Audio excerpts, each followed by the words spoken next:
Goddess.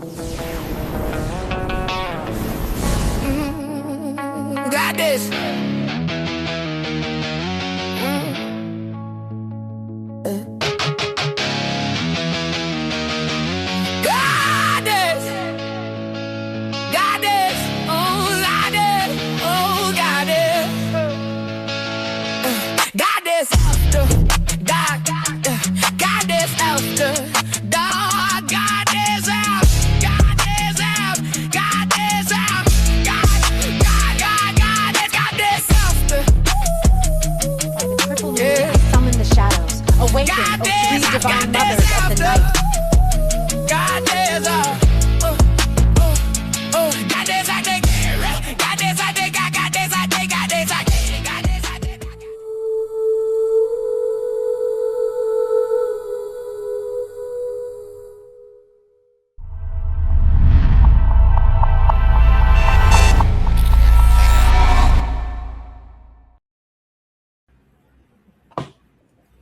Divine evening, mystics, and welcome to another episode 12 of Goddess After Dark.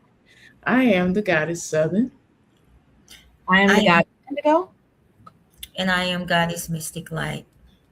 And we are Goddess After Dark. Okay. So, before there were books, before there were nations, humanity spoke in symbols because our conscious mind was already speaking through them.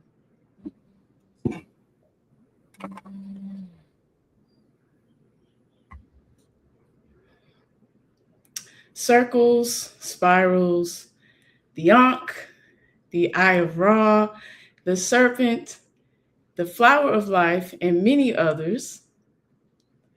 These weren't decorations. They were and still are keys that are encoded expressions of consciousness.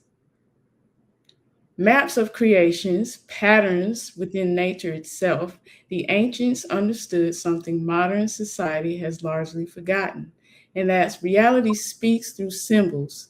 Your conscious mind may read words, but your subconscious reads images.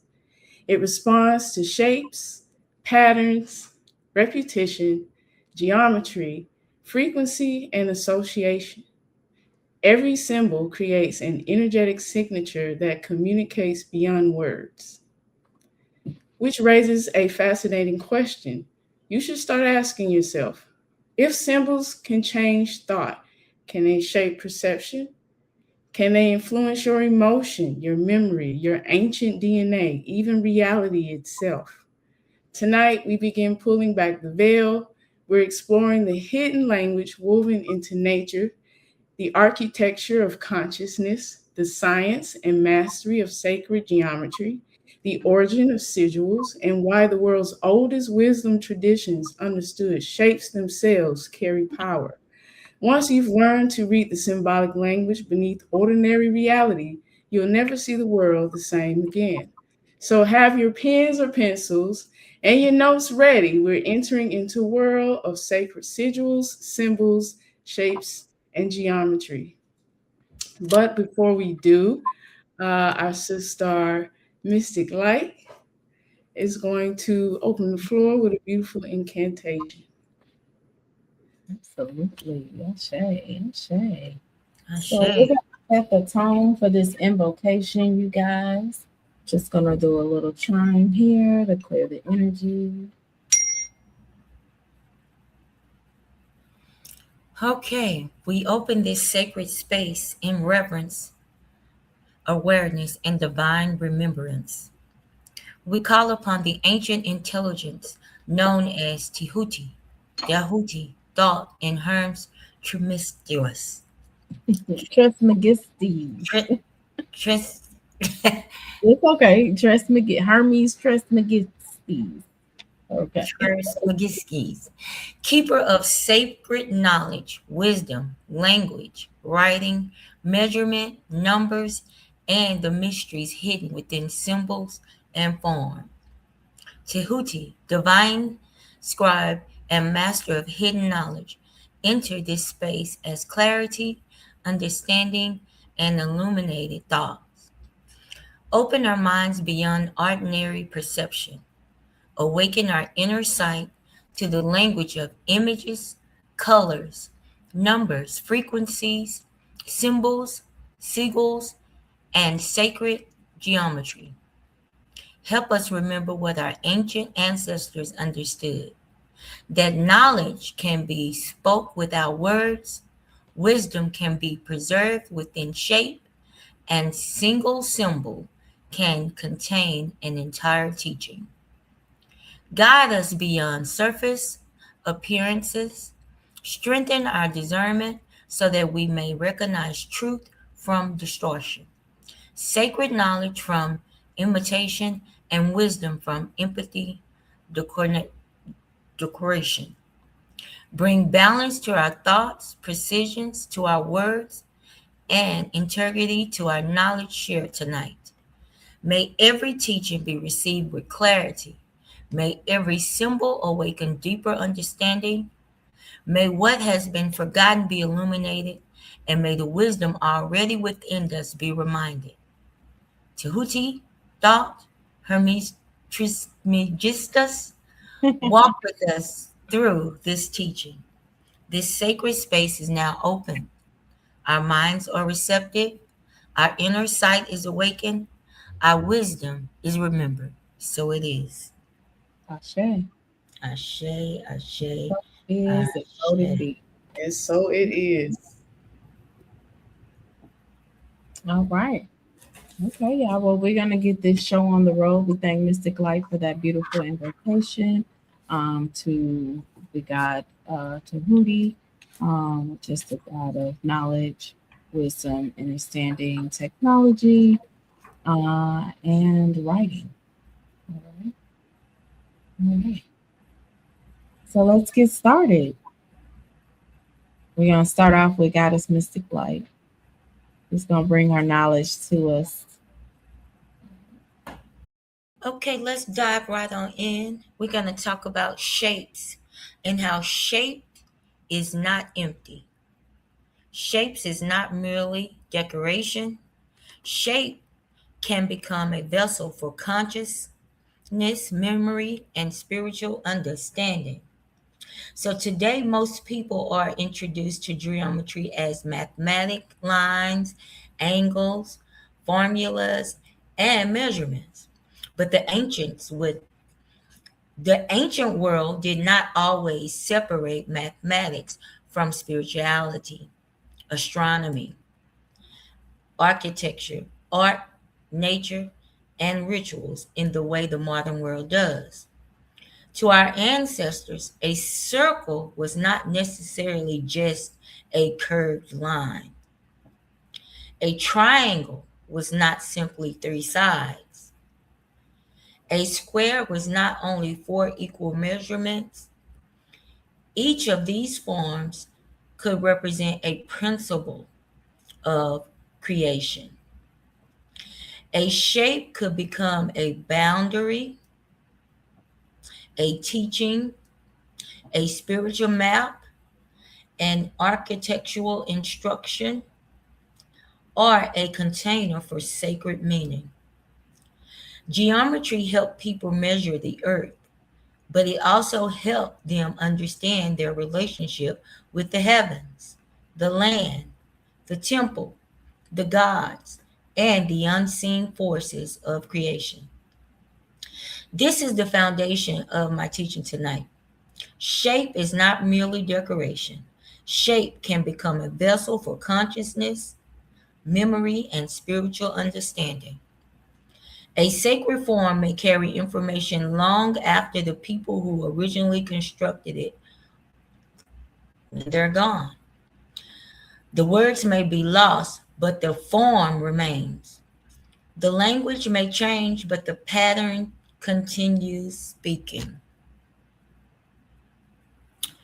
So understanding shape, power, and what we mean by shape power. When we use the term shape power, we are describing the belief that the configuration of a form may influence how energy, consciousness, attention, sound, movement, or intention is organized within and around it.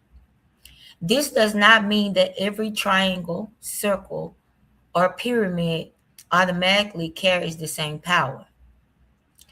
A form may be affected by its proportion, material, placement, direction, repetition, culture, meaning, ritual use, celestial alignment, and the intention behind its creation. So it's not always the shape alone. It is the relationship between the shape, the person, the environment, the spiritual system, and the purpose for which that form was created. The modern theory of shape power suggests that certain lines, curves, circles, triangles, pyramids, and other forms may concentrate, redirect, or interact with suitable energies. Those theories are still debated. However, what is not debatable is that ancient civilizations repeatedly used geometry as functional knowledge. They built with it, they measured with it, they prayed through it, they encoded sacred teachings within it. They used forms to create an environment in which the human mind, body, and spirit could encounter something greater than ordinary consciousness. The deeper teaching is that form creates relationships. It tells energy where to move, it tells the eye where to look, it tells the body where to stand, it tells the initial where the journey begins and where the center may be found. So, ancient Kemet geometry as sacred technology. In ancient Kemet, geometry was connected to the practical act of measuring the earth. The Niles flooded could erase land boundaries, so accurate measurement was necessary to restore order. Knotted measuring cords and knowledge of proportion were used to establish distance, boundaries, and right angles. But geometry was not limited to surveying the land. It entered the temples, it entered pyramids, it entered sacred art. It entered the measurements of the human figure. It entered the orientation of building and monuments. It became part of the relationship between earth and sky. This is why the energy of Tehuti, also known as thought in Hermes treatment, I don't know why I can't get his name, Trismegistus, is so appropriate for the episode. Tehuti is connected with wisdom, sacred writing, measurement, numbers, time, inventions, and the preservation of knowledge. Geometry brings all of those principles together. It joins numbers with form. It joins knowledge with measurement. It joins the invisible idea with the visible structure. One example is the ancient temple founded ceremony, often described as the stretching of the cord. The building of the temple was not approached as an ordinary construction project. The ground had to be measured, direction had to be established, Celsius bodies were observed, and the foundation was laid through geometry. The cord helped establish the temple's origination, but it also helped place the geometric plan upon the earth. The temple was therefore not simply built somewhere. It was positioned between earth and sky. It became a meeting place between physical geography and Celsius order, number, divine, intention, and human consciousness. Geometry was also hidden beneath sacred images. Artists used grids, lines, rectangles, and measured proportions that determine where each part, the body, garment, crown, or sacred object would appear. The visible image carried symbolic meaning, but beneath this image was an invisible dramatic framework that creates several layers of sacred art.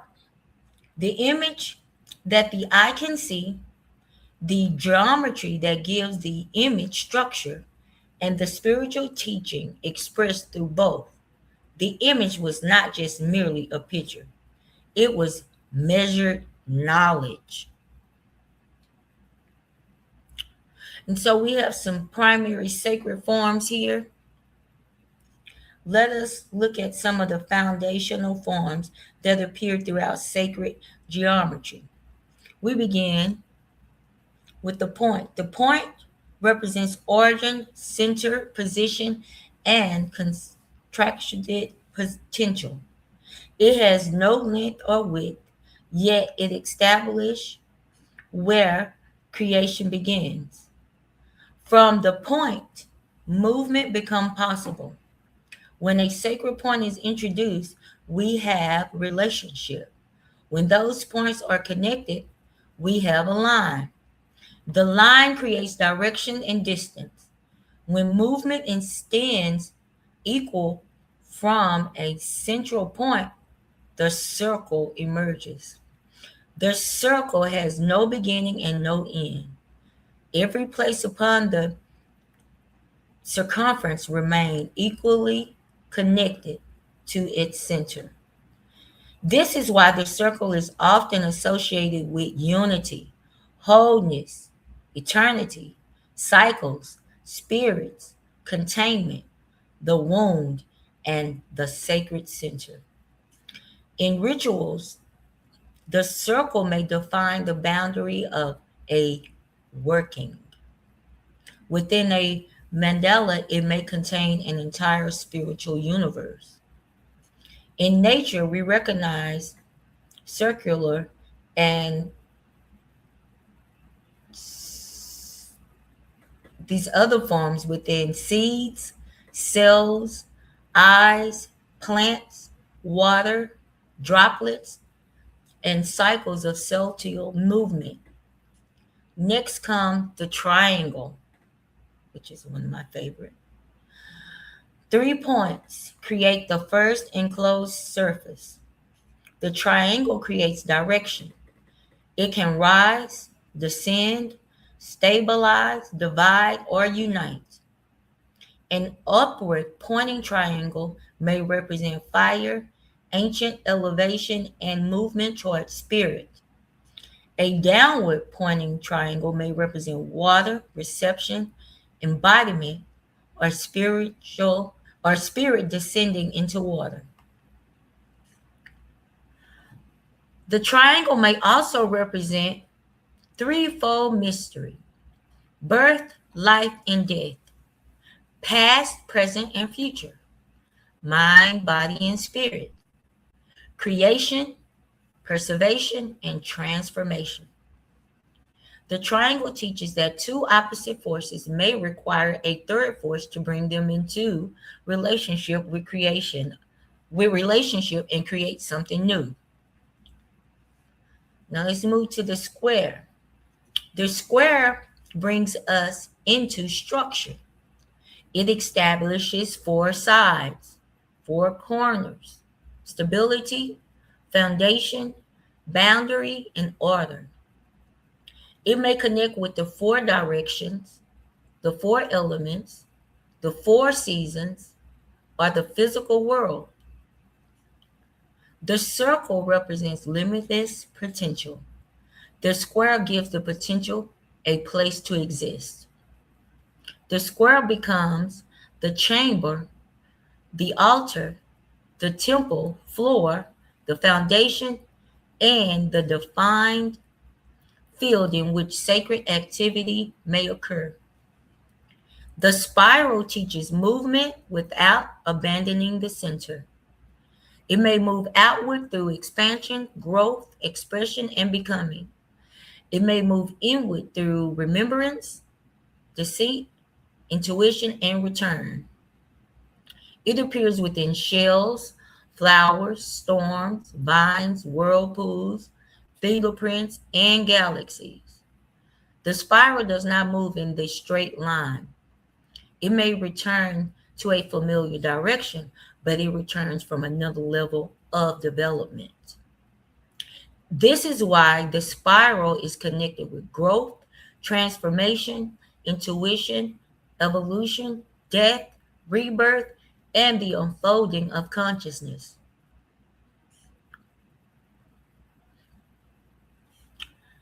Now we're going to talk about the star.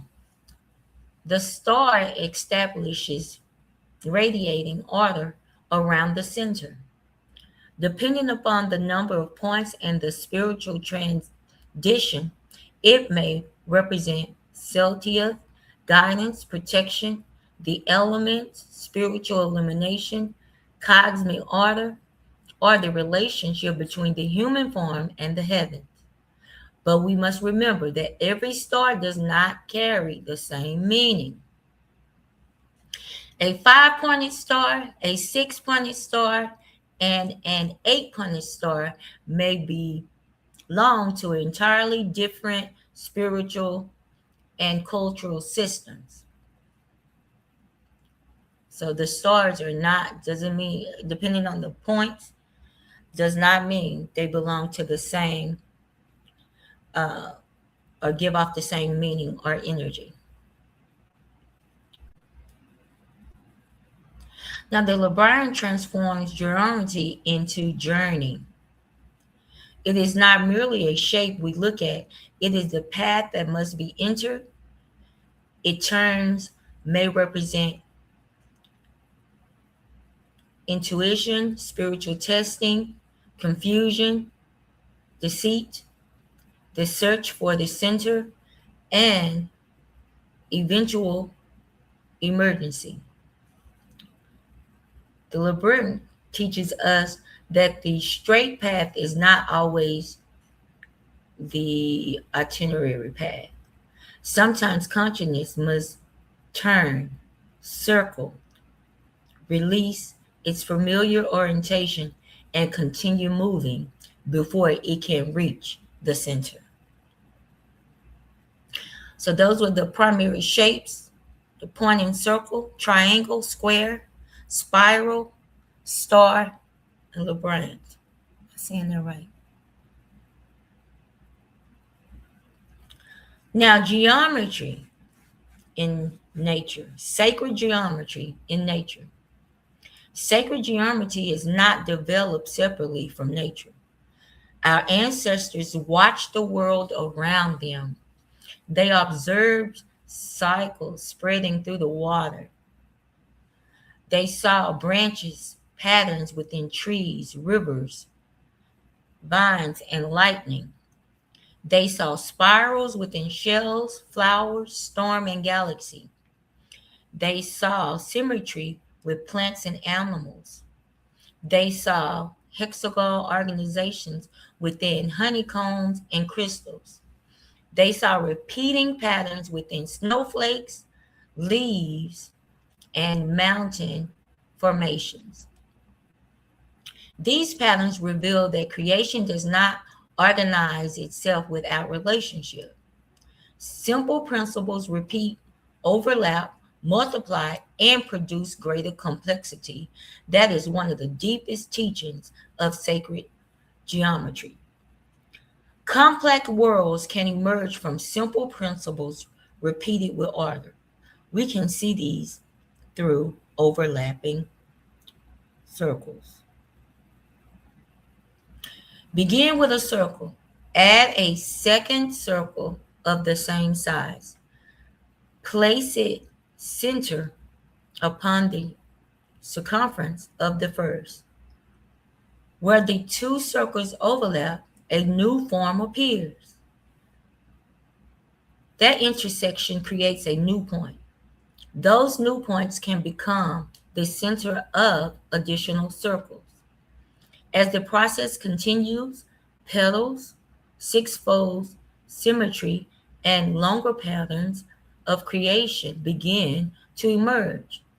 One form gives birth to another.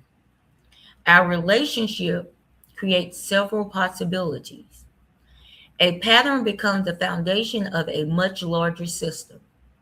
This is why patterns such as flower of life have been interpreted as the symbol of interconnected creation. Inner circle remains individual, yet each one participates in something larger. Sacred geometry teaches that unity does not require sameness. Each part may maintain its position while still contributing to the order of the whole.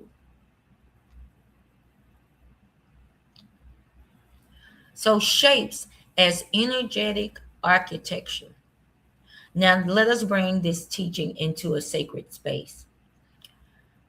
Architecture changes human behavior and awareness.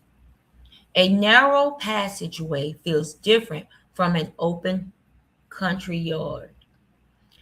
A circular room feels different from a square chamber. A high ceiling naturally draws the eye and awareness upward. A low enclosed space draws consciousness inward, and repetition creates rhythm. Symmetry creates order. A central pathway directs movement. A doorway marks transition. A staircase creates a staircase creates ascent or descent. An altar establishes a center of focus. So even before we speak about invisible energy, we can observe that form, organized movement, sight, sound, posture, gathering, attention, and ritual sequences. A temple is not simply a building where sacred activity take place. Its form may participate in the sacred activity. A temple may be aligned with Celsius events and cardinal direction, a sacred landscape, or a deity. Its columns may create rhythms. Its chambers may guide the initiate from the outer world into increasingly private, dark, or consecrated spaces. Its measurements may preserve spiritual and mathematic knowledge. The architecture becomes part of the initiation. The pyramid joins the square and the triangle. The square base establishes foundation, stability, and the four directions. Its triangular faces rise and converge toward one point. Symbolically, multiplicity returns to unity. Four sides ascend toward one apex. The form moves from many towards to one. An altar, an altar is also an organized field. Its direction, height, shape, center, colors, objects, and arrangement create a spiritual world in miniature. An altar may reflect the four directions, the element, a planetary system, ancestral order, or the relationship between the physical and spiritual realm. What appears to be a table may function as a cosmical map. A mandala uses center, symmetry, repetition, direction, and boundaries to organize contemplation. The center may represent the divine source, the higher self, a deity, a sacred principle, or the still point within consciousness. The surrounding forms may represent guardians, elements, forces, stages, or pathways through which consciousness travels through the center. Shape creates the environment through which the spiritual experience unfolds. So, sacred symbols require cultural content. As we study these forms, we must also practice discernment and respect. Similar shapes appear across many cultures, but that does not mean every culture gave them the same name, history, deity, ritual, purpose, or spiritual meaning. A circle may be universal as a shape while remaining culturally specific as a symbol. Two traditions may both use serpents, star, spiral, cross, or interlocking triangles while teaching completely different mysteries through it. We dishonor sacred knowledge when we remove a symbol from its people, erase the origin, and reduce it to decoration or a social media trend. Before using sacred symbols, we should ask, where did the particular come from, originate? What tradition preserved it? What is public knowledge, or was it integrity? Was it connected with a deity, temple, lineage, burial practice, spiritual office, or ritual? As we learning its meaning from the culture that created it, or are we repeating a modern interpretation without knowing where it came from? Not every symbol belongs to every practice, and not every sacred image was created to be reduced casually. Respect begins with context. Understanding a shape mathematically does not automatically mean we understand it spiritually. We may recognize the lines while still being unaware of the mystery that we're designed to hold.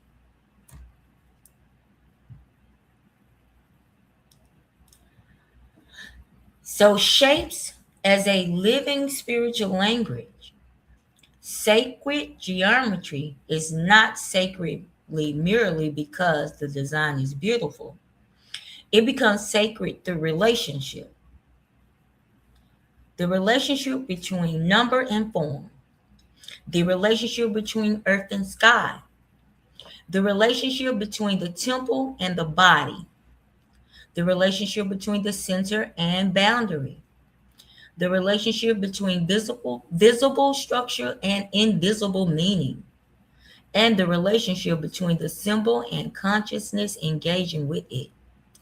The ancients measured because measurement created order. They aligned because alignment created relationship. They repeated patterns because repetition preserved knowledge. They built with proportion because the sacred was not expected to exist outside of structure.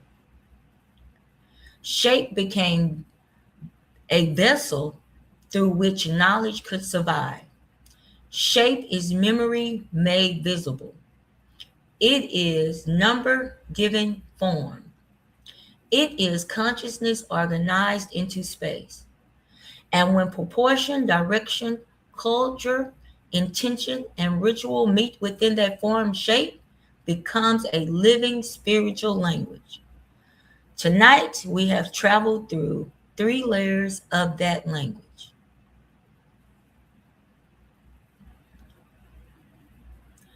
So we have now explored how symbolic form can move beyond the page and become sacred, art, architecture, ritual space, cosmology, and a vessel for spiritual memory.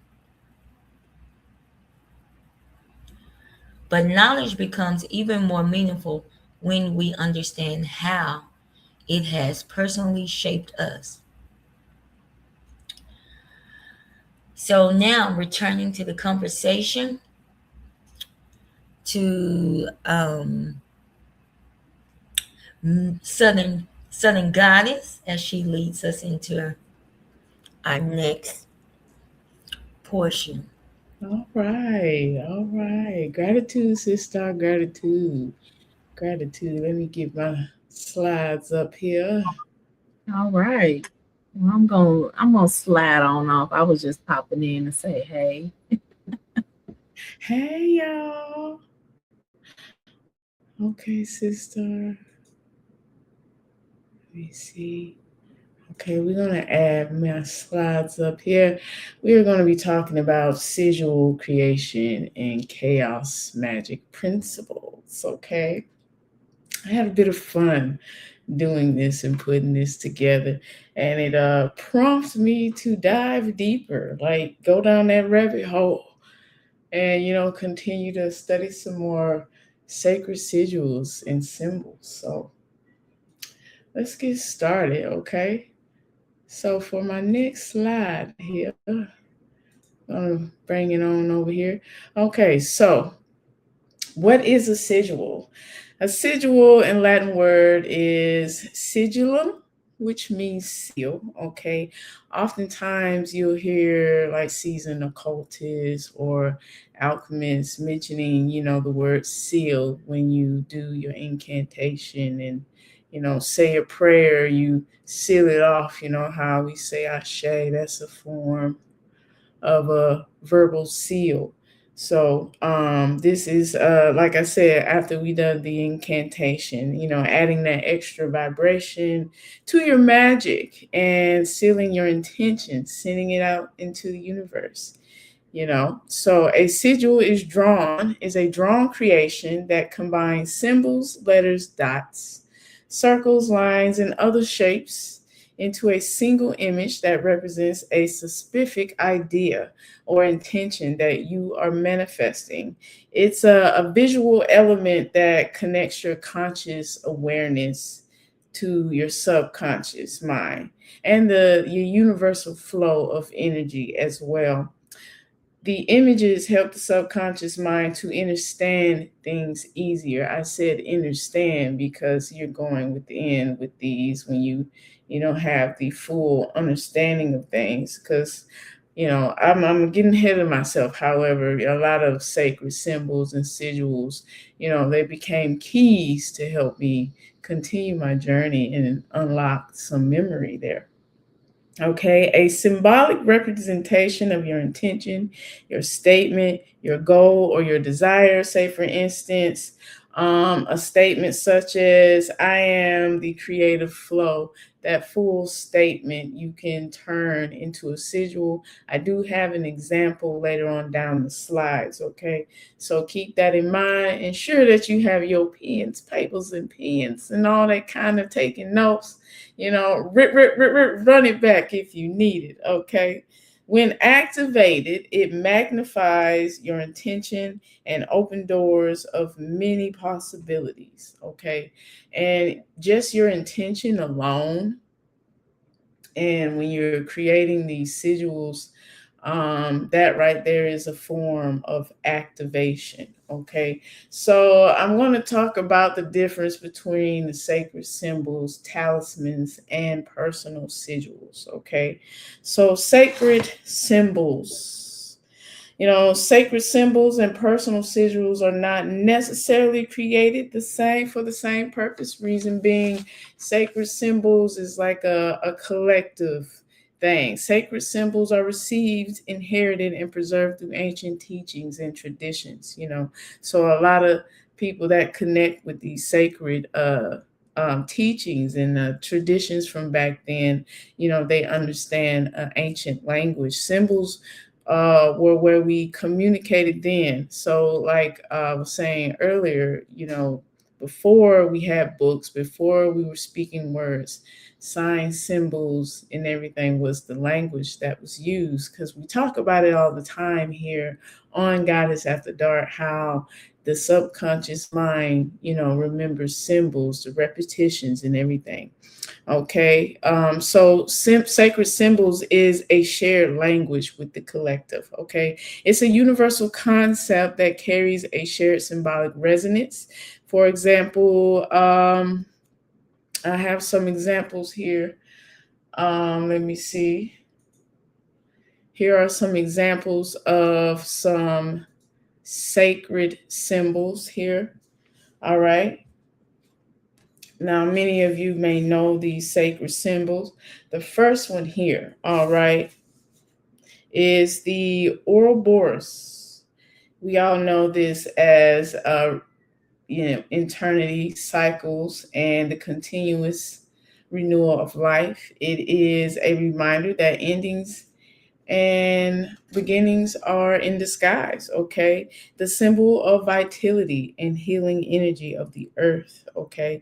This is because their ability to vitalize. Snakes, their ability to shed their skin and be reborn again. That's what that's talking about. And their connectedness to the ground, the universe and its cycle. You know how the snake slides on the ground. It's talking about that connection there as to, why many would give this sacred symbol those many meanings, okay? Wholeness, endlessness, cycles of life, death, and rebirth. And that will be the first one here with the snake eating his tail, the Ouroboros, okay? The Shuri Young Tra. That's how you say that. That's the one in the middle. I actually have it here on my talismans here. So it is a representation of your Shuri chakra, which is your soul star chakra that happens to be 6 inches above the crown. Okay, so that's another thing for that. It consists of 9 interlocking triangles, 4 upward pointing masculine principle of the god Shiva.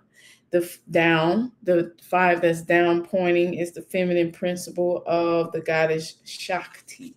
Okay. Them merging their energies together is what brings the unity of cosmic consciousness.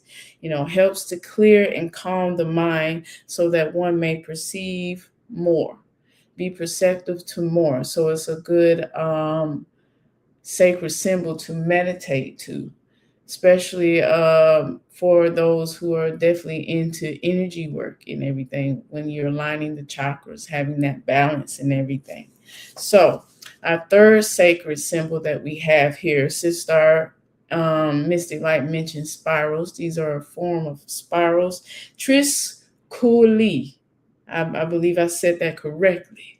My country ass read it how I see it, and I'm going to keep going, okay? It represents the Godhead, the triple principle of creation. Linked to the fertile powers of nature, embodies the triple goddess, the maiden, the mother, the crone. Okay, divine realms of the earth, sea, and sky. Its spiraling energy resembles the sun's cycle and is life-giving within it. Okay, so you'll see this depicted in many other type of ways because it's other depictions of this actual sacred symbol. So these are 3 examples of some sacred symbols that I wanted to share with you guys. We're going to move on to our next slide. Okay. And here we are now talking about personal sigils, okay? Personal sigils, they're personal to you, all right? Personally created for you, the practitioner, and by you, and is specific to your intention, uniquely tailored to you. It has no universal meaning until you give it one, okay? No one else has to understand it, okay? You don't have to share these with the world. I've made some of my own sacred personal sigils as specifically for myself. So that's with that being said. And another thing I do want to say, I talked about how you can set an intention. I am a creative. I have creative power. You make a sigil out of that. 10 people could have that same type of intention, but you may get 10 different types of sigils. It's really based off on what the individual see for his or herself, because they are having a conversation with their subconscious mind. You want your sigil to be intentionally abstract and personally meaningful, rather than being universally organized. Okay, so you don't want everybody holding on to your shit. It's your shit. Okay, in other words, you're creating your own sacred language. Remember how I'm saying you're communicating with your subconscious mind. This is you having that conversation with self. Okay, you now are developing a stronger connection with yourself. Okay, so that would be what a personal sigil will be. Okay. Now we're going to talk about talismans. Okay. So a talisman is what I have here. Okay. It is an object such as a pendant, ring, or charm that has been made from sigils, sacred symbols, or any object or image that represents a specific energy. Okay, sigils and sacred symbols can be created to form into a talisman. Okay, and again, this is what I am wearing. It actually has the Shuri chakra sigil that we just seen from the previous few slides there. Okay, this is also another way to activate your sigil. Put on your jewelry, or you just want to carry it around. That's another form of activating it. Their purpose is to carry the energy that has been intentionally charged into it to help your subconscious shift perspectives. Okay,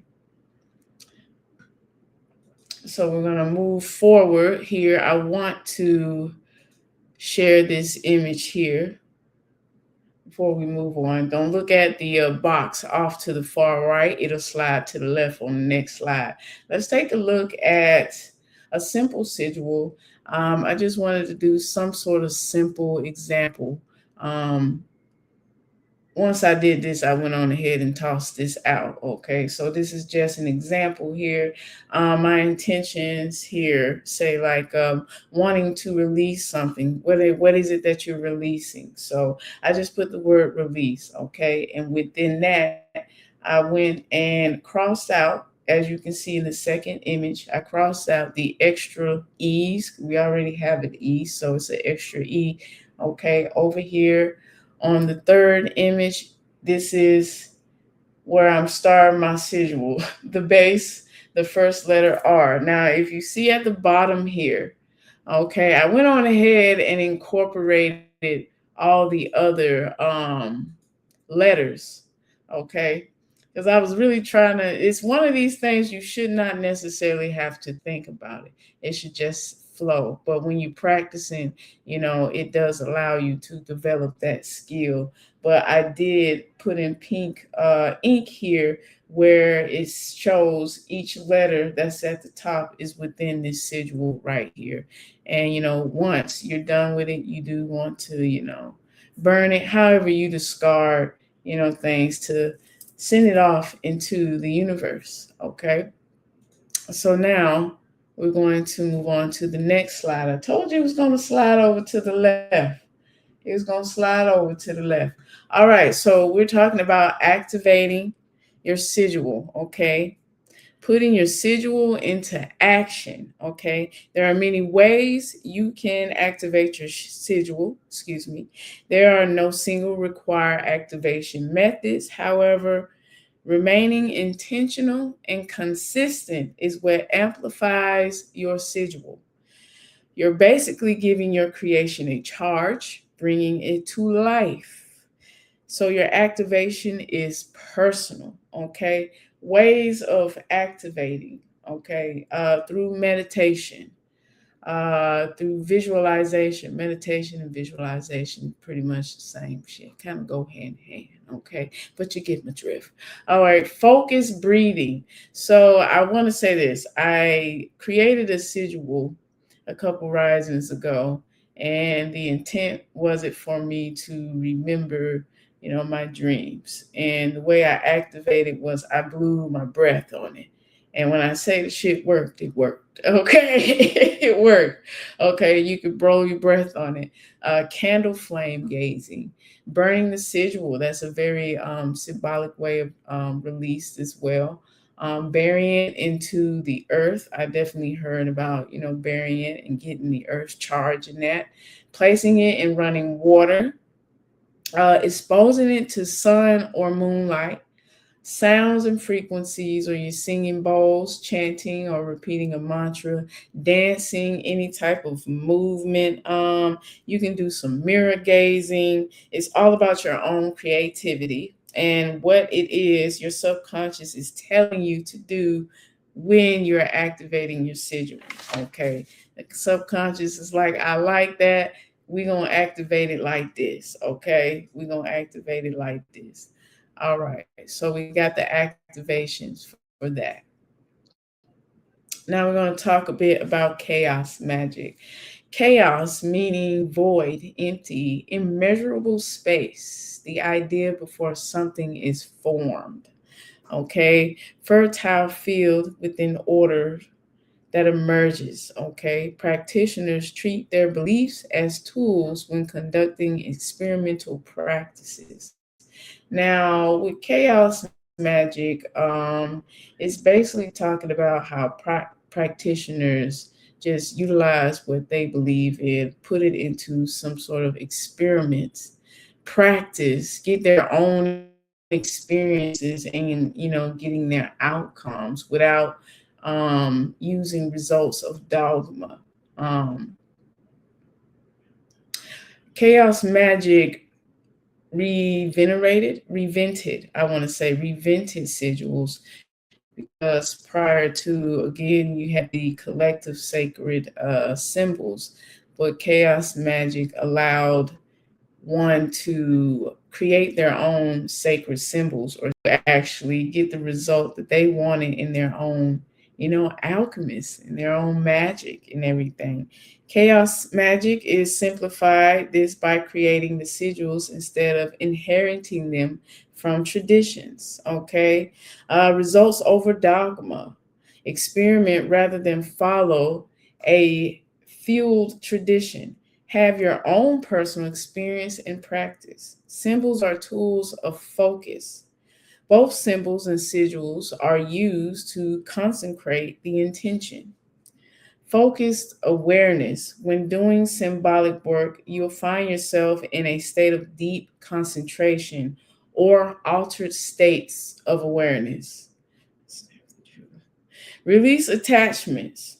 Once you are done with a sigil, it is highly recommended to let it go.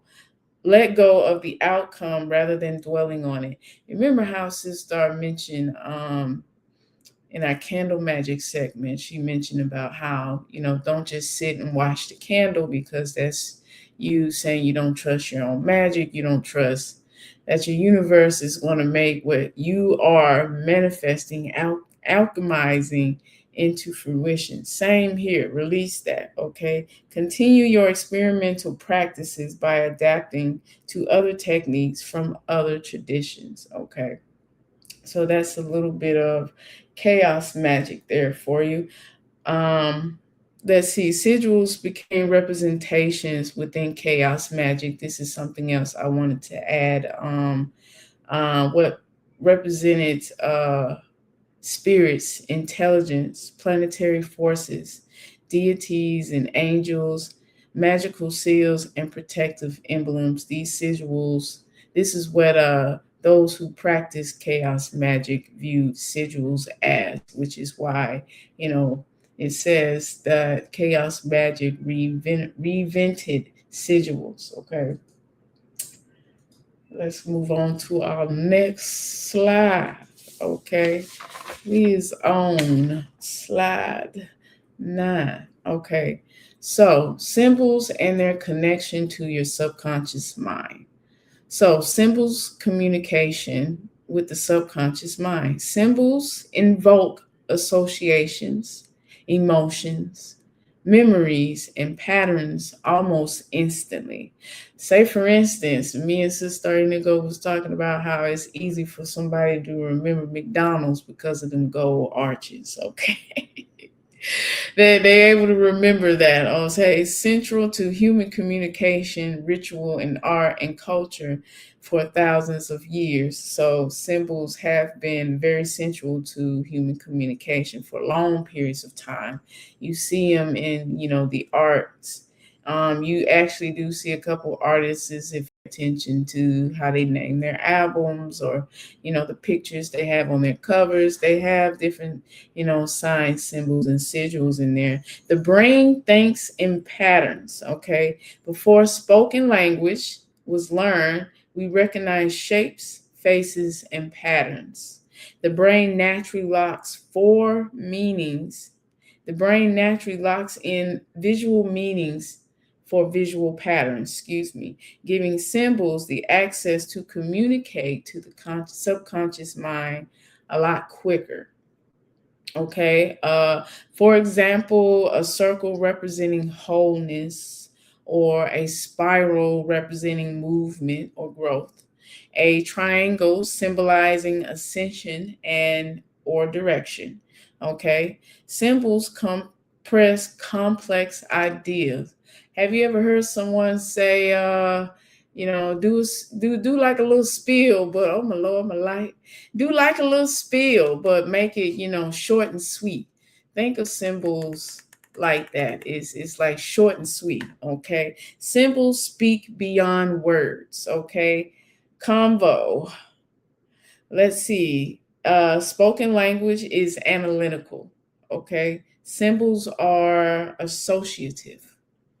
You're more familiar with the symbol before you consciously explain what it means. That actually happened to me actually a couple risings ago, where I was talking to Sister Indigo, and I was looking at a symbol, and it was like, I remember this symbol, like not even in this lifetime. It's almost like I was remembering symbol from like a past life or some sort of past life association. Okay. This is why you also remember logos, road signs, emojis, and icons communicate more effectively and efficiently. Okay. The mind processes visual information extremely quickly, making symbols a very powerful tool for directing attention and memory.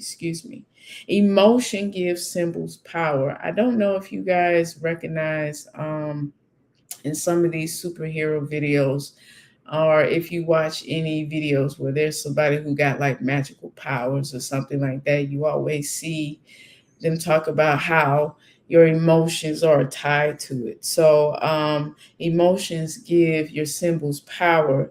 It becomes meaningful through repeated association and emotional significance. The emotional relationship is not, you know, hold on. The emotional relationship is not the only object itself to the symbol. It is a psychological type of power when it comes to the symbol as well. Archetypes and the collective imagination. Okay. Many people associate many different signs and symbols to something. Now everybody know about it. Now it's just something everybody remember. Hence the golden arches at McDonald's, or the little king at Burger King, or stuff like that. Giving you some symbols where you can recognize that symbols also have focused attention. Esoteric traditions teach that symbols are living patterns that mirror principles found in nature, consciousness, or in the cosmos. Okay. So I want to say for this segment here, when it comes to working with sigils, I wanted to offer a goddess here who will be great to work with. We mentioned Tahuti and the incantation.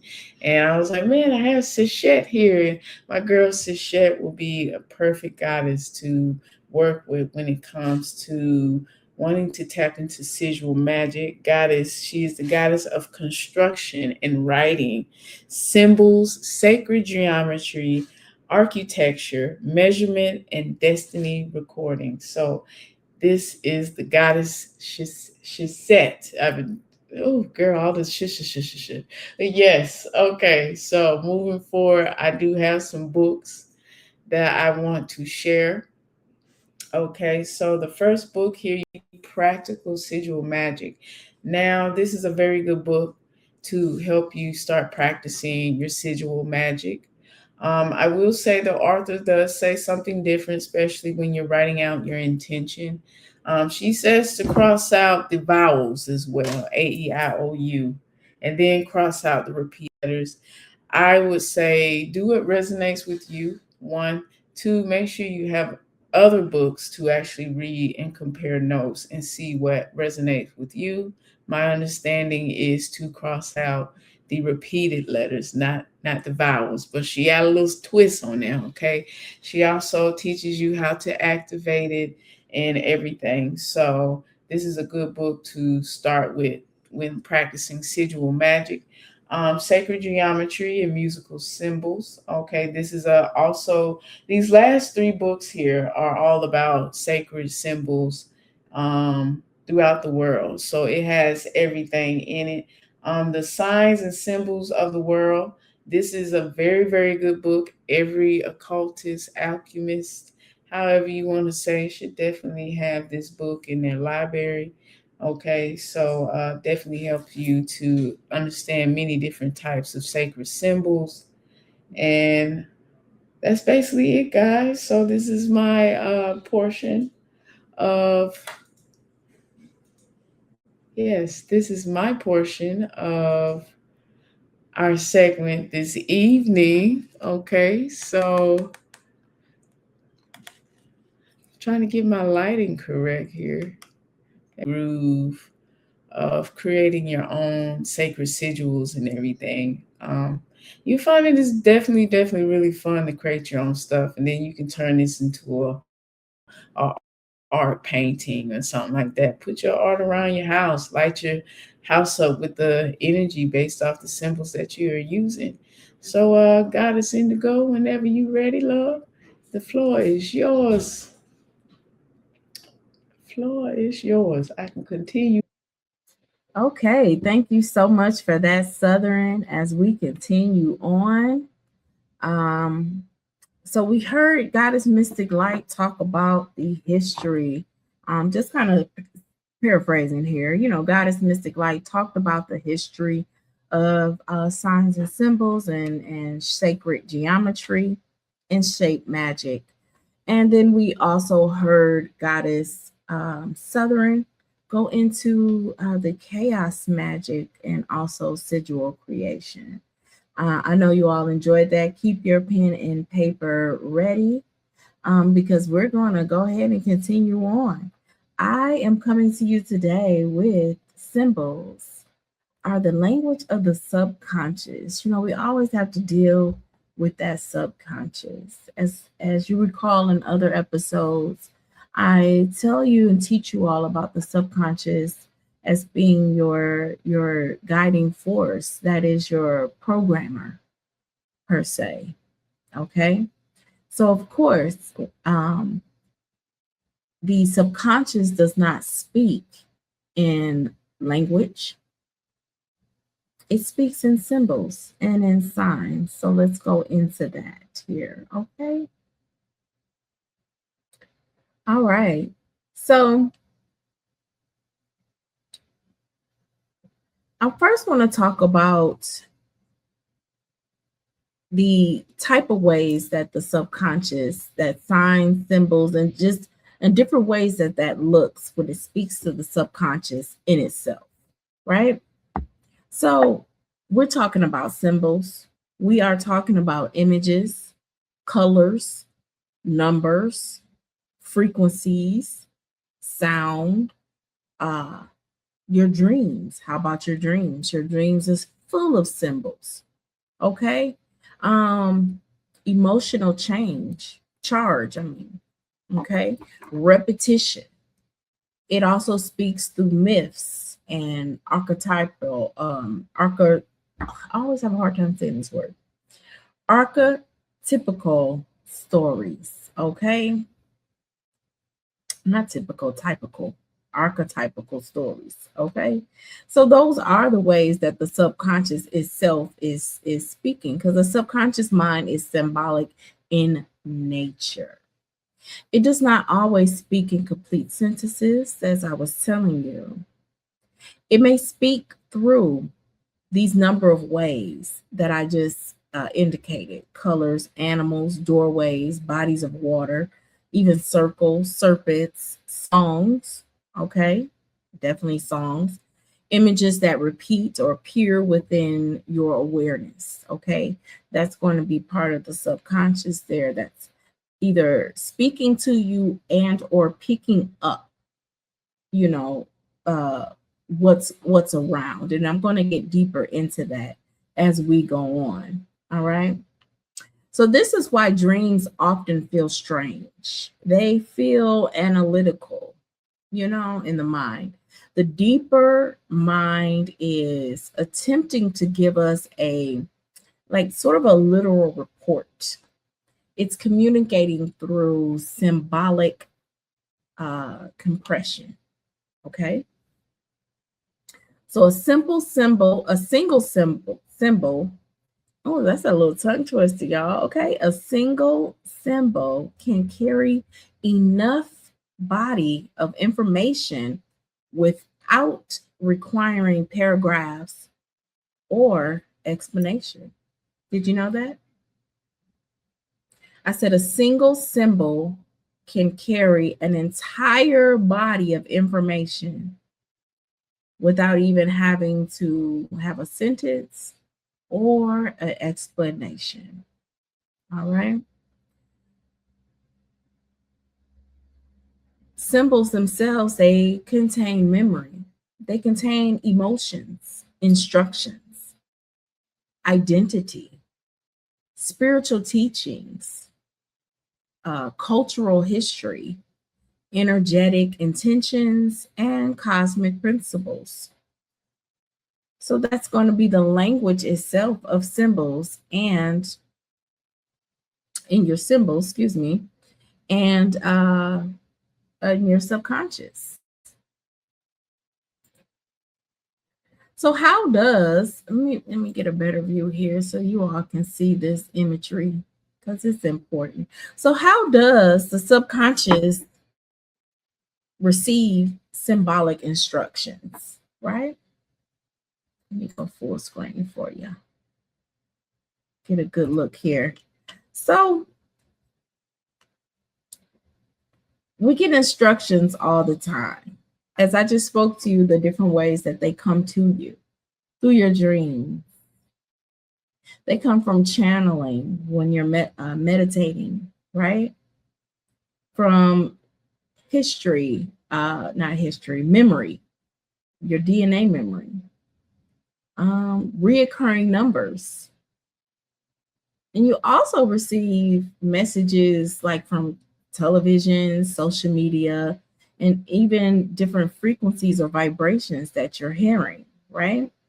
So when a symbol is repeating and connecting to an emotion, a belief, a spiritual force, or intention, it begins to carry that information every time it is seen, right?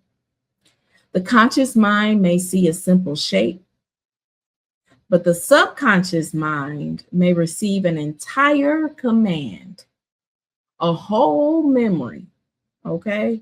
Even a warning. It can also receive maybe an identity or spiritual principle with that one symbol that you've seen. So this is why a symbol is never merely decorative, right? When it has been intentionally created, repeatedly charged, culturally enforced, or spiritually consecrated, it changes the whole vibration to that symbol. As Goddess Southern did talk to you all about when you're creating sigils and the power that comes from you creating that sigil. That sigil in itself is speaking directly to your subconscious, right? So when we're doing rituals, which we talked about before, that those rituals are being spoken to your subconscious as it works in your favor in the etheric realm, okay? As you put out that energy into the astral realm. And so the subconscious itself, as we know it, like I was stating, it connects to your images. It connects to different memories and beliefs and pulls on that to be able to paint also a picture for you to understand. This is like when you're deciphering your dreams and you get a bunch of weird coincidences. That's what it seems like, a bunch of weird happenings, you know, that just rapidly happens while you're in the dream world, but it's steady speaking in those symbolic ways and things that you need to, well, I can't say you need to, but if you so desire to break down that dream in itself and be able to decipher what it is that your subconscious or your guiding service there is trying to tell you, okay, you're going to break down those symbols, not so much the sequence of events and how it happened, right? You're going to be picking up the colors, the tones, the emotions, any numbers and things of that sort that you see, right? So just going over how it speaks to you into your subconscious. So let's talk about the different types of signs, symbols, glyphs, seals, and sigils that you may see, right? So let's talk a little, go deeper into exactly, let me let you have the whole image here. Okay, let's go in and so you can get a clear distinction upon what each of these items are, right? So for a sign in itself, it primarily gives direct information, right? Stop, like I have on here, a stop sign, a go sign, yield, or whatever it may be, right? Its meaning is usually specific and commonly understood by everyone, right? Even if you go out of the country, you see the hexagon sign, you know that it is a street sign, and you know that and if it's red, you know it means stop without even having to have words, right? That's a sign. Or even an arrow, a directional arrow. That's a big sign that is very universal. So when you have your arrow, and no matter which way you're pointing, you automatically know, no matter what language it is, I don't care what cosmic planet you on, and it doesn't matter. If you see an arrow, you're going to know it's pointing towards either somewhere you need to go or somewhere you need to look, okay? I mean, so that's one of the most simple, most universal signs that there is, right? And then a symbol. So we heard Goddess Southern go over symbols, but we're going to get a little deeper here onto symbols in itself. So symbols, they carry multiple or multi-layers of meanings, right? Its interpretation may be spiritual, it may be cultural, it may be personal. How about ancestral, right? And also initiatory, right? Some examples of some symbols, it could be some a ankh, of course. Then you have the Eye of Ra, the Eye of Horus. I'm sorry, did I say Ra? Yeah. The Eye of Horus, a serpent, a star, a spiral, a cross, Just some other popular symbols that you see on a regular basis. How about the Merkaba, right? Or the Star of David? You know, those are also some symbols there that you may see that holds great meaning to the subconscious, right? If you work specifically with some may call it the evil eye, but the eye of Horus, it's greatly known as the sign of protection, right? So, but what about two wavy lines? You've ever seen that before? If you have the wavy lines, that usually represents, especially in ancient times, that represents water. So your subconscious can immediately pick up on that sign in itself, right? And be able to speak volumes and get a whole picture of what's going on here without even using words. How about glyphs? We're talking about hieroglyphics, Sanskrit. These are different images that are drawn onto surfaces or carved into a surface. It's considered a glyph in itself, right? Some glyphs may represent a sound, a number, a concept, a deity, or even a force, right? And often appear within ancient writings and systems, and also esoteric traditions is where you have a lot of glyphs or hieroglyphs. You could just use glyphs as a general term to be able to broadly speak of writings that have been written or carved, symbolic writings. I mean, so they're never letters. They're always going to be a picture of, right? And then a seal. I know you see a seal everywhere. You have family seals, you have seals across all different states of government. You have for document processing services, you have people that have seals like a notary and things of that sort, right? So they represent usually authority, right? Identity, ownership, protection, authenticity, or even a spiritual command,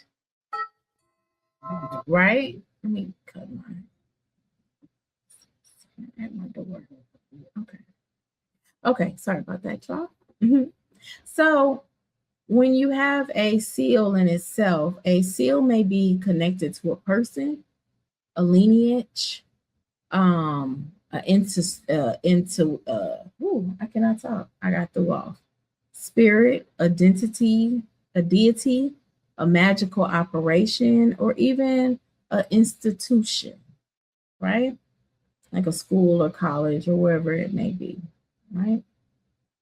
And then we have a sigil. So Goddess Southern went deeply into sigils so beautifully well. I don't need to fully cover it, but I do want to just group it in this discussion because we're talking about different type of ways that the subconscious is being spoken to, right? So sigil, a symbol that is intentionally constructed, right, as she indicated, with a purpose, right? You have a personal sigil. You may be designed, or you can have a one sigil that's created for a general, reason. But I'm going to allow her teachings again. You can run it back. What she say? Run it back. Okay. You can run it back so you can pick up those meanings for yourself and be able to go into deeper study for that. So every sigil is a symbol, right? But every symbol is not necessarily a sigil. That making sense to y'all? Okay. Just so you know the distinctions with that. Okay. All right. So ancient knowledge as encoded in symbols, right? So let's get into this here. Let's get into that ancient knowledge.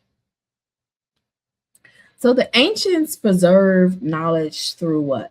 through temple walls, right?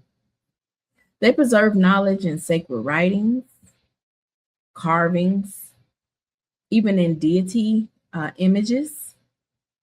They preserve this knowledge through mythology, ceremonial objects, also through sacred art, number systems, architecture, geometric proportions, and cosmology maps, right? Our ancient ancestors understood that sacred knowledge could not always be contained within ordinary language. Some teachings were too layered, too powerful, or too sacred to be reduced to a literal sentence. Did you know that? You couldn't even utter the words. Some of them didn't even have words, right? So we'll get into that because that will be more on the lines of frequency, right? Knowledge was therefore encoded in temple walls, like I said, in images and different systems, right? These images were not created simply for decoration. No, no, no, no. They preserved the cosmology, spiritual instructions, natural principles, energetic forces, initiatory knowledge, and ancestral memory.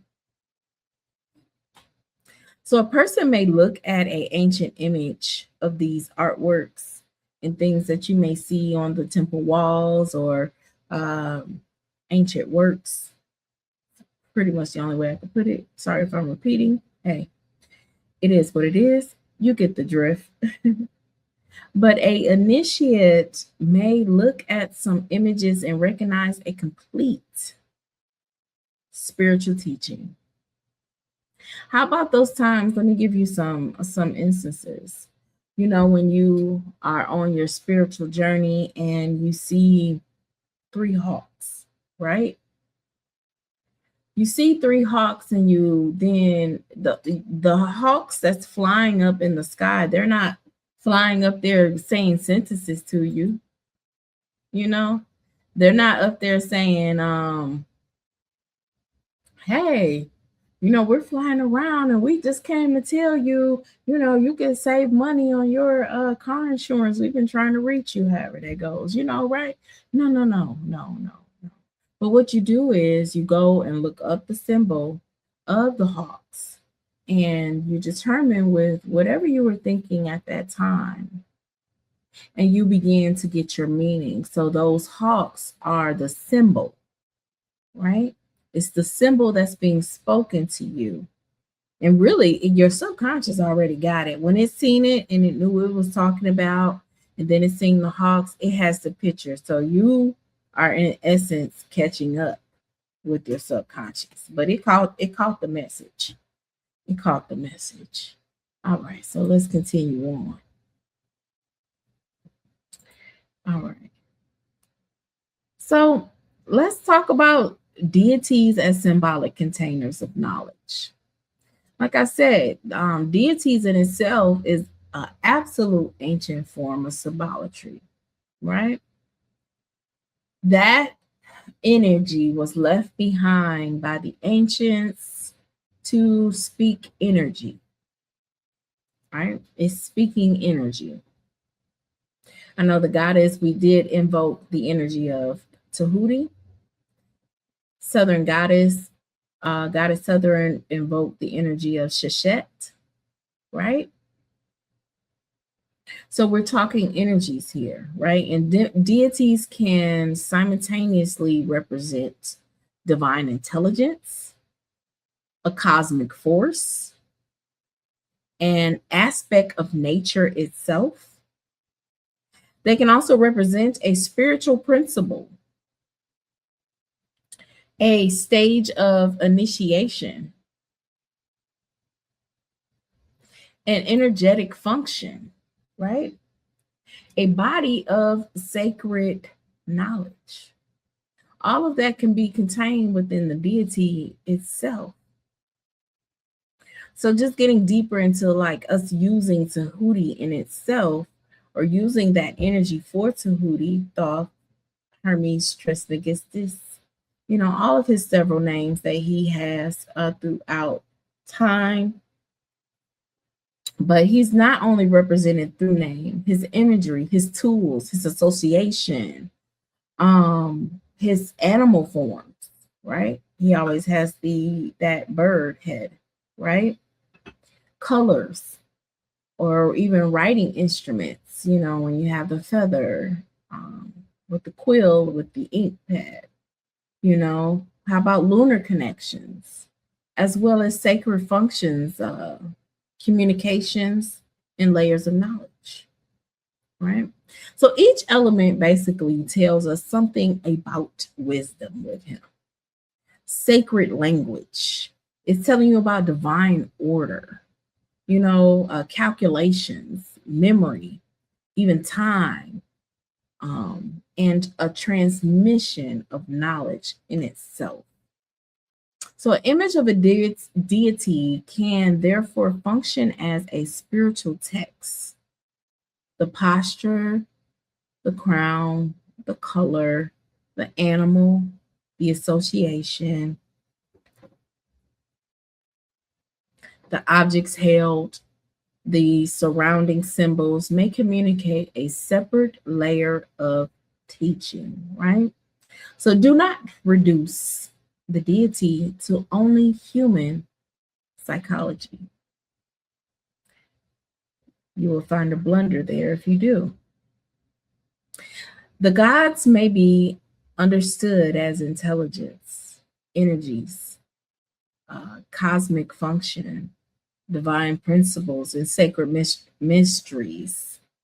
Their images can give human consciousness a symbolic structure through which their forces may be approached and understood. Okay, I wrote that on here so you all can get that. Let me come off screen, as I want you to fully and grasp that,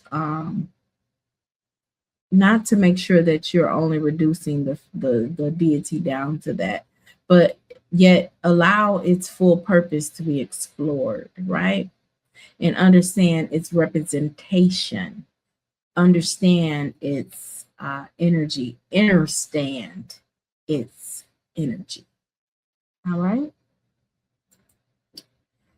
So moving along here, examples of symbolic meaning. So let's get into it a little bit deeper. So then we have the Ankh, right? Ankh is meaning life, really. Life, health, vitality, in those instances. Not that exactly, just to be completely transparent, it means life, right? Also has a dual meaning of protection. Divine vitality, breath, right? Life force energy, continuity, union.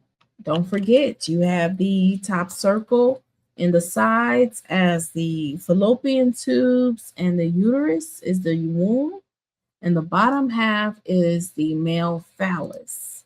That's going to be the union of the divine masculine and divine feminine, right? And the Ankh also represents regeneration, right? So how about the serpent? I know you see the serpent everywhere. I know most people see it and they think reptilian, okay? How small of your mind if you go there and leave it at that, okay? So the serpent has way greater meaning, right? The serpent itself, it represents knowledge. The serpent represents hidden knowledge. Let me be exact. The serpent also represents wisdom. It represents healing. That's why they use it in the caduceus. for the medical, okay, because it has that representation. It also represents transformation, because you know a serpent will shed its entire skin, honey, remove all the old, and come to you brand new. Okay, a serpent represents life force itself, even renewal. It represents, on one hand, danger, on the other, protection. It also represents cycles of birth and rebirth, death and rebirth. That's your aurora borealis. Aurora borealis, okay? That's the cycle of death and rebirth. And on another level, serpents itself represents your kundalini energy, okay? That fire, okay? So let's get into the eye. So we did talk about the eye. When I say the eye of Horus.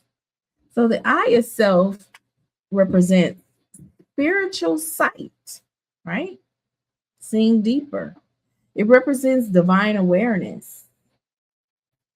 It also represents watchfulness, right? You're trying to see what's going on. You got an eye on it. I'm going to keep my eye on you, you know?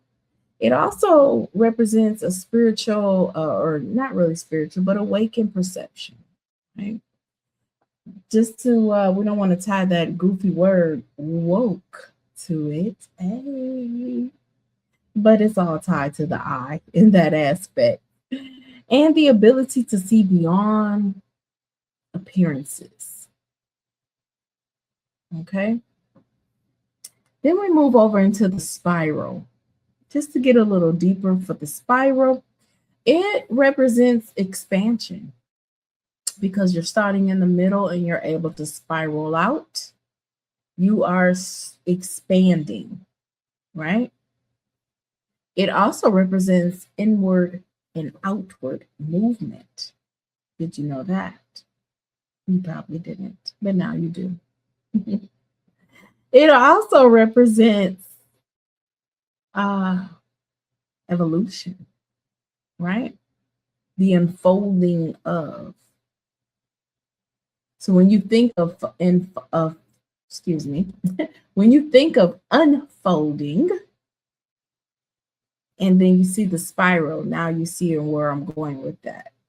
The spiral does look like it is unfolding, right? It also represents return because what did I say? The inward and outward of movement. So you have got the return, and then you also have the inward, the unfolding part. And it also can also represent unfolding of consciousness, okay? When you're seeing those symbols there. And lastly, cycles, right? Because cycles, energy moves in a spiral. I didn't even put that up there, energy. So cycles is represented through spirals. So then lastly, we have the star here. So depending upon its form, we're just going to look, so that does matter because you have the 4-pointed star, 5-pointed star, 6-pointed star, 8-pointed star. You have different forms of stars, right? But when you see one, rest assured you will know that's some type of cosmic order or some type of protection or even a direction. Element force, right? Or some celestial event or being. And also it does mean when you see a star, spiritual illumination, right? A lot of the times in the ancient walls or in Egypt or Kemet, they also depict the stars all across the sky there, as they're mapping out your road out of the matrix, right? But they're leaving you stars with that. They're leaving you a map using the stars. So in ancient times, stars itself is going to be a map. Okay. So symbols do not exist in an empty space. Their meaning may change according to the culture, right? The lineage, the ritual, the placement, the orientation, color, and intention connected to them. It's what you tie into it, but remember, your subconscious is reading it all. That's who you're speaking to when you're using and seeing those symbols. So let's talk about color here. And I'm going to get off the screen so you all can see this, right? I don't know why it has a white border, but hey, it happens today.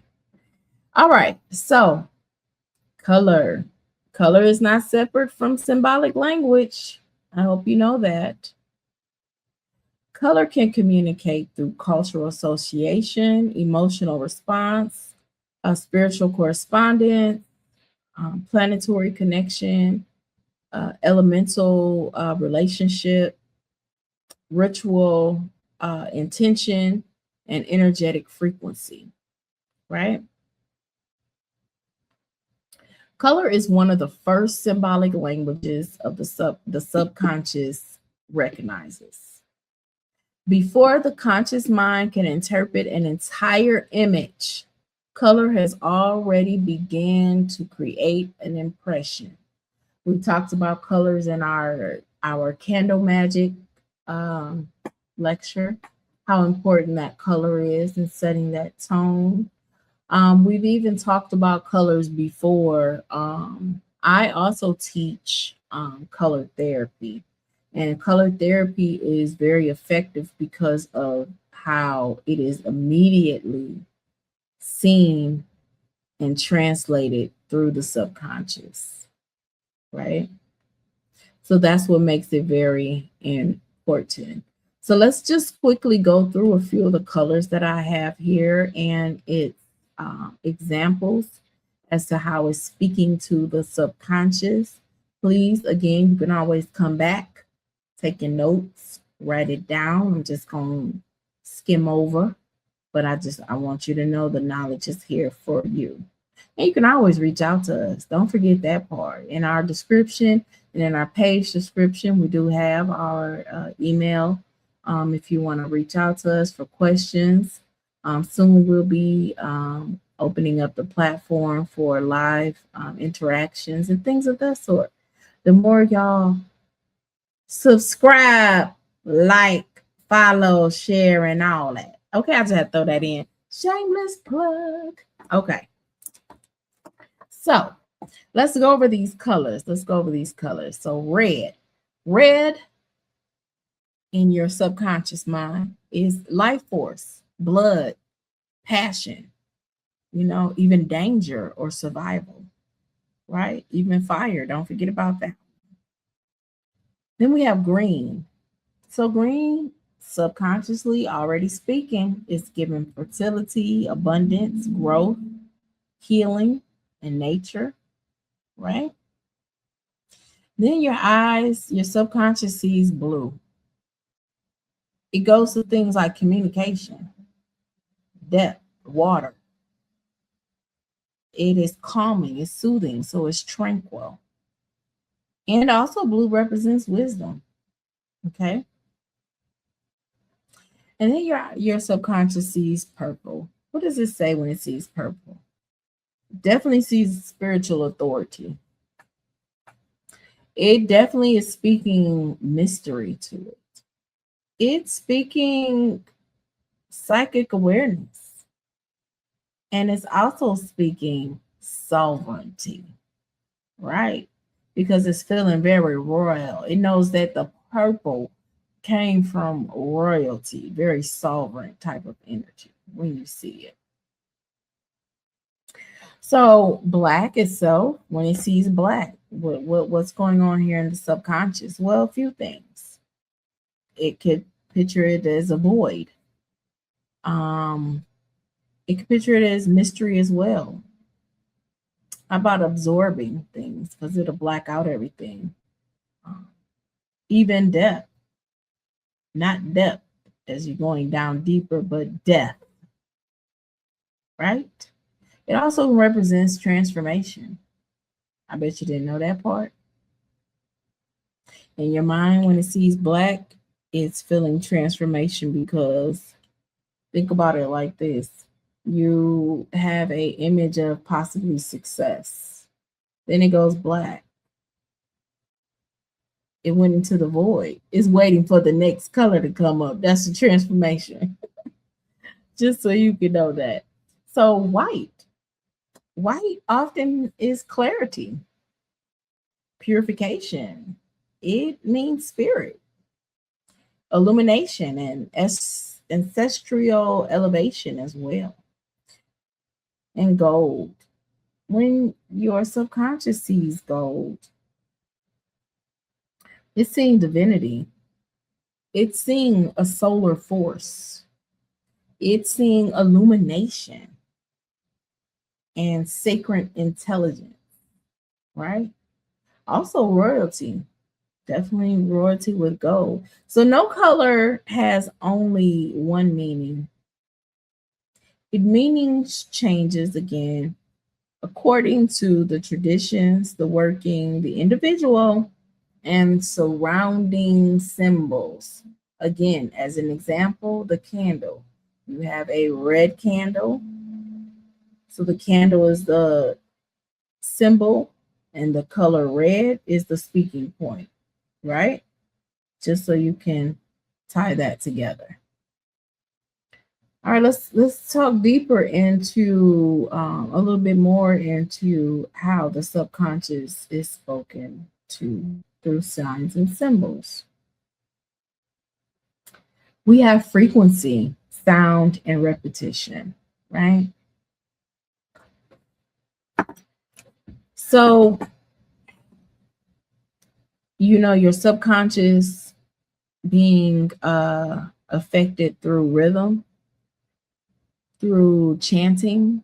And when I say affected, I don't mean in a negative way, right? It could be in a negative way. Remember, we're in a dualistic existence here. So you can have both positive and negative. Sorry about that. That's on me. Okay. Positive and negative, right?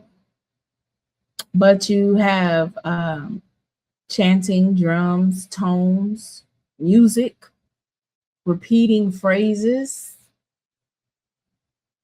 like a mantra or something like that.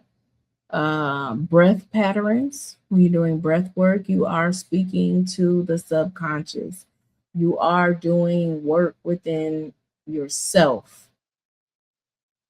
That is just those simple actions may seem very mundane or very elementary to you, but the volume that it is speaking to your subconscious is great, I assure you. How about bodily movement? That also speaks because you could be doing it in repetition, right? So sound is an invisible symbol. A frequency may not have a visible shape, right? But it still carries patterns, repetition, and vibration along with information, right? This is why chanting or drumming or doing your mantras or even singing a hymn, right? This is why through these actions, they alter attention. It shifts consciousness. It speaks to areas of a being that ordinary conversation would not reach. It wouldn't be able to get there because it doesn't speak like that. Okay. So a visible connection to a symbol in itself The visible symbol may be charged through a sound, right? Like Goddess was speaking on her talisman, in different ways that those things can be programmed, like through sound is one of them. A color may be paired with a frequency. You want to do some grounding work, right? So you turn on your frequency for your root chakra. I think it's 175 hertz. I'm kind of really off the top of the brain with that one. I didn't add it to my slide, but hey.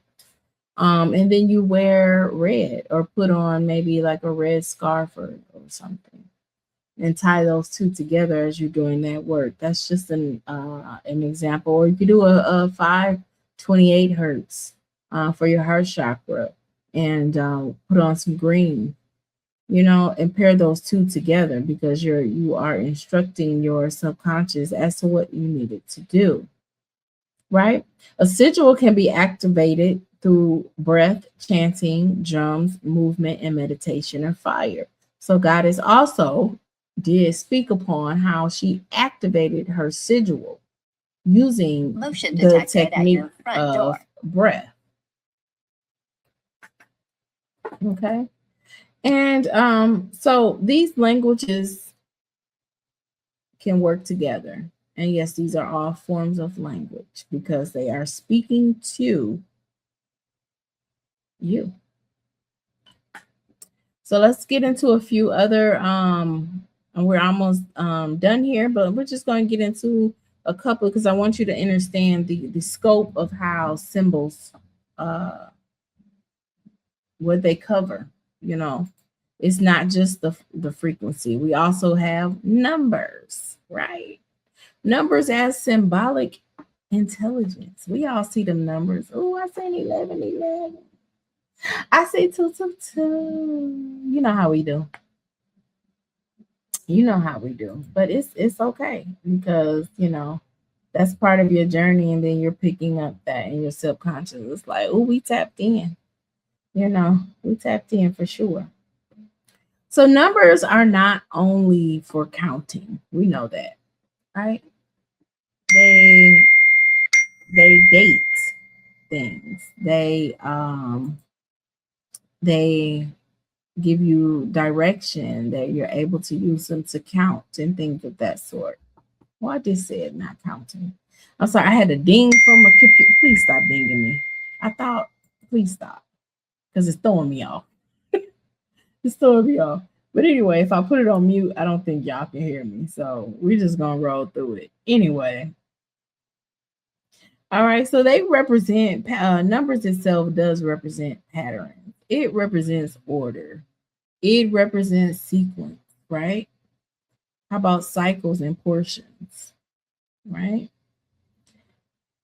How about cosmic relationships? Did you know numbers represent that as well? And just ding me again. That's great. All right. So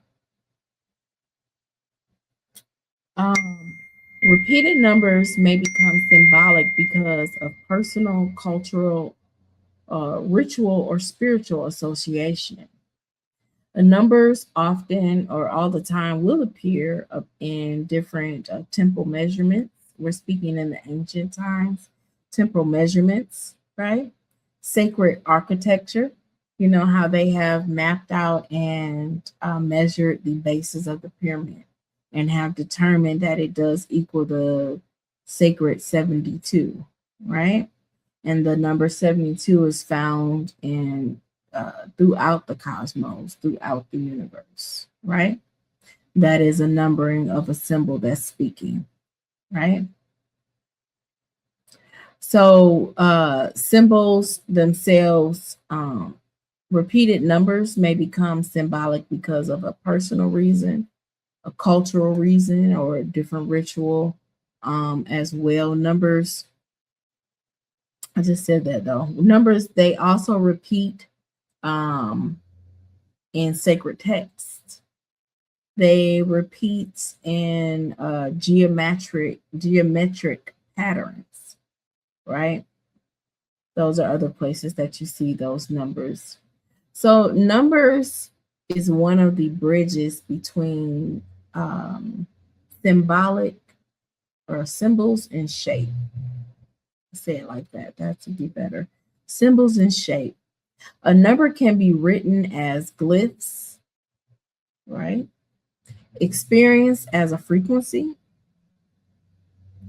exposed through geometry, expressed through geometry, or embodied through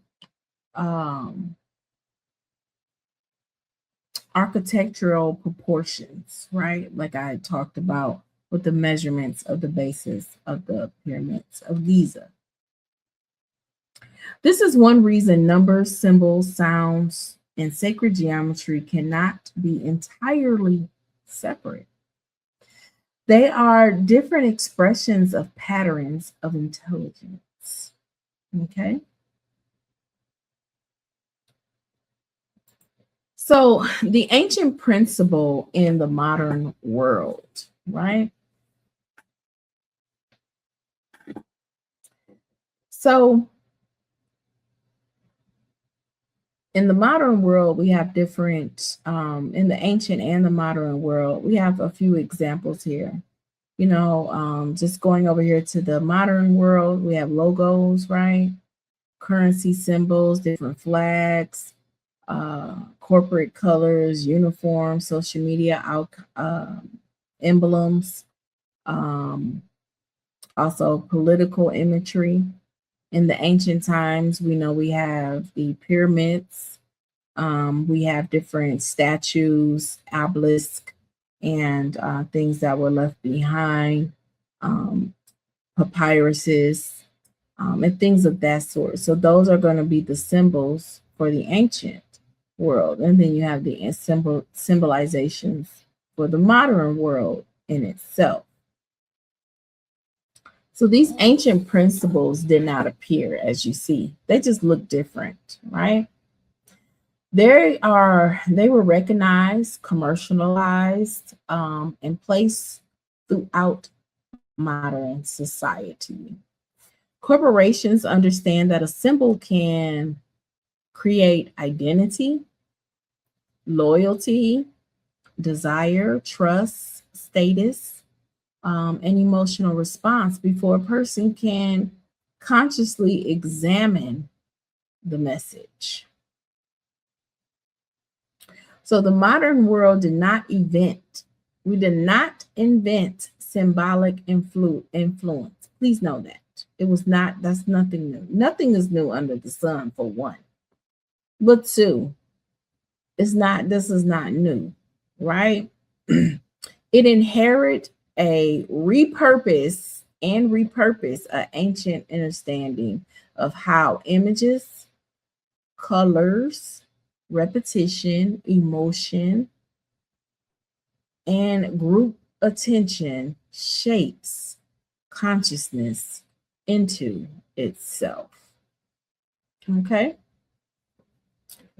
So we're going to get the goddesses. That ends my particular presentation. I do want to, well, before we do that, let's do this book slide, and then we're going to kind of talk together, because I want to get the goddesses' take on this signs and symbols. So Goddess Southern gave y'all a few books. Of course, we always have one book or two that's going to connect, but that's okay, because you know, that's where we're getting the knowledge from, and it's all good. We want you to get the knowledge for yourself.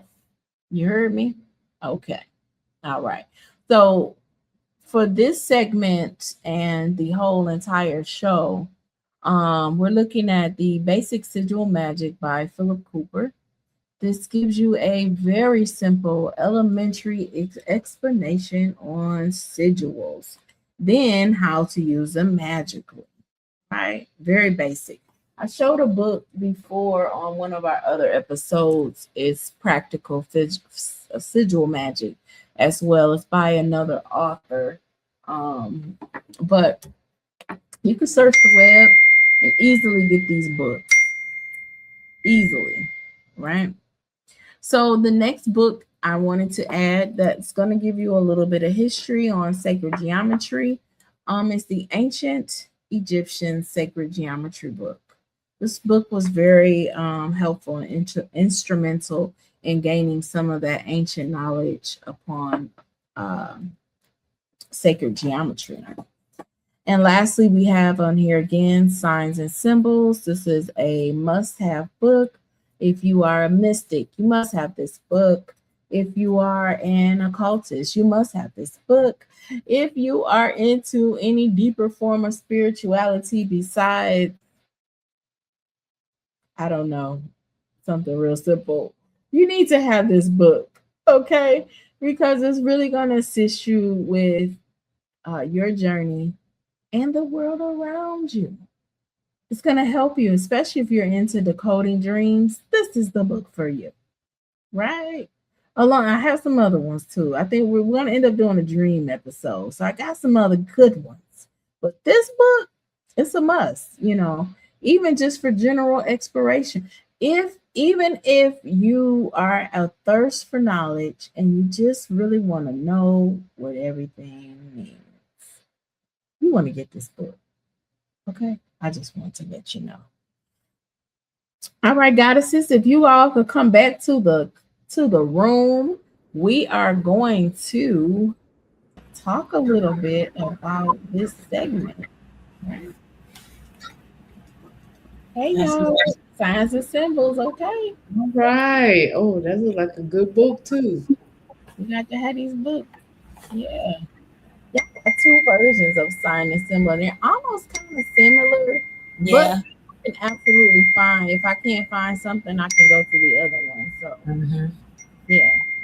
And for some reason today, when I was only needing the picture to put on my slide. And so I pulled up the signs and symbol book because I'm like, I didn't want to take a picture of it with my phone. And so I'll just grab one offline. I seen the sign and symbol book that's like $150. I need to know what's in the book. I'm curious. Like, why is that one $150? I'm telling you, you got some good knowledge in there. Yeah, I need to know. Please, y'all. I thought I cut this off. How do I stop this? How do they just stop? I don't. And it's a group.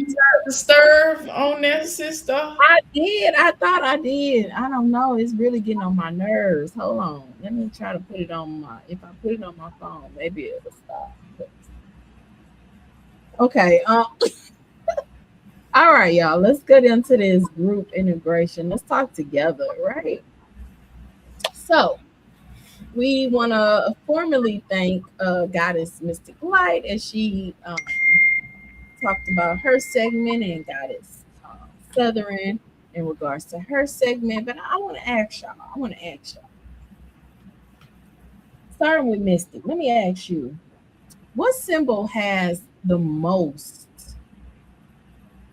for you influence in your spiritual journey? And also, what did it teach you?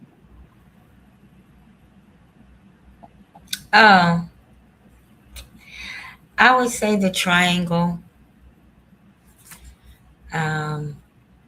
connecting, represents the fire, ascent, and elevation of movement towards the spirit. So I have always been attracted. Like I have a Merkaba hanging from my ceiling. Those are the interconnected triangles.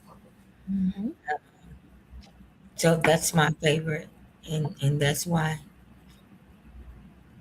I heard you whisper it earlier too. You said that's my favorite symbol. I heard and what's crazy is how. No, go ahead, and I'll ask you. No, go ahead, because I might be. No, I was just saying, what do you feel like it teaches you? That there's connecting points. Okay. Like it has to connect. Okay. Awesome. Now, what were you gonna say? I was gonna say, like, I used to draw triangles and stars as a kid all the time. Like that's what you could find me drawing. Triangles and stars. So would you say that this same triangle is what initially, or what symbol initiated a realization within you? Yes. Okay. Yes. Yes.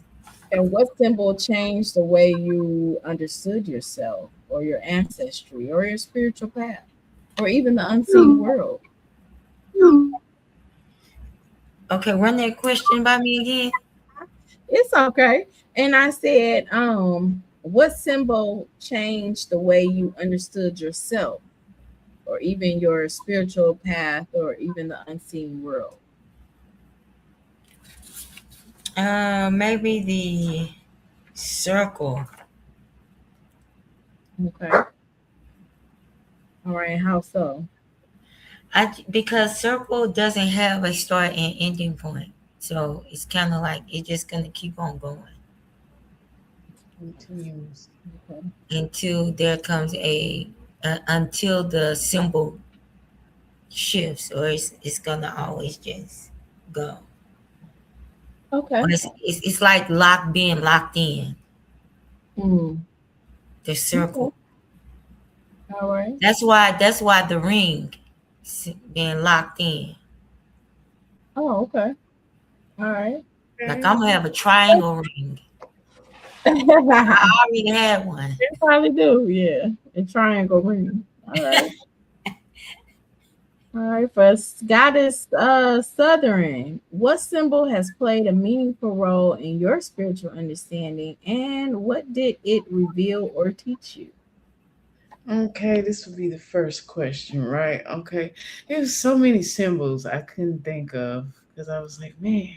But then I was like, your hands, fool. Look at your hands.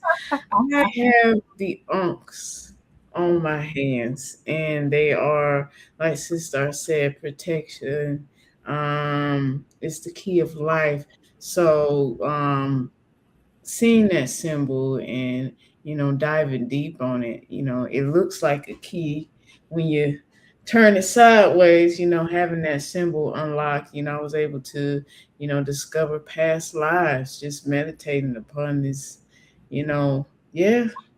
Okay. Yeah, I Awesome. was able to. Let's dive deep in meditation, meditating on it, seeing, past lives from ancient, Kemet and stuff like that, tapping into that. And then that really definitely taught me about what eternal life is. You continue to live on. You don't stay in this one avatar. You continue to have multiple lives, and you can always go back and get that wisdom from those lifetimes to help you in your now. So that's what changed my life on this journey here that I'm on today. Okay. Absolutely. I love it. Thank you. And did the meaning of that symbol change as your spiritual knowledge deepened? Do you feel? The more I go, sister, the more I learn that it's something that I'm still resonating with when I first started to discover it, because it talks about the masculine and the feminine as the divine union. When you see, I like to say unking. If I ever find my divine partner, you want to do some unking. Like, so if you want to add that, yeah, we can add that on there. But All right. I Okay. continuously make sure that I always freshen up my knowledge on that, because as times continue to change, the meanings of symbols evolve. Right. I agree. I agree. Okay. Beautiful. Beautiful. Well, if I was to ask myself that question,